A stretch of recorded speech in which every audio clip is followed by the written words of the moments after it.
very conventionally, the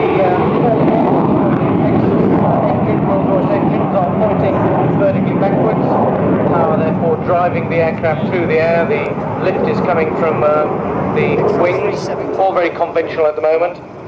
Coming around first for a high-speed.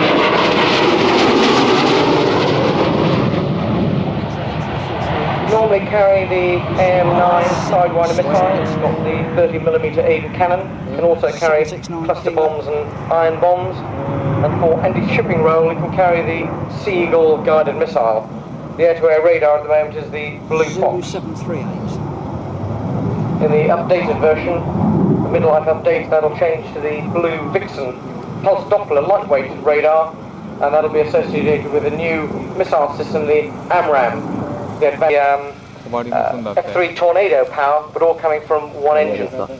The control is by little puffer jets out on the wingtips and also on the fuselage, which gives it the control in longitude and latitude. And they've also got little puffer jets in the tail to give the sort of the upwards and downwards capability, just for the control, that is. Of course, the actual raw power comes from the Pegasus engine. And these little puffer jets have energy bled off from the engine to substitute for the normal flight control. I think it's coming in now from the left. Wheels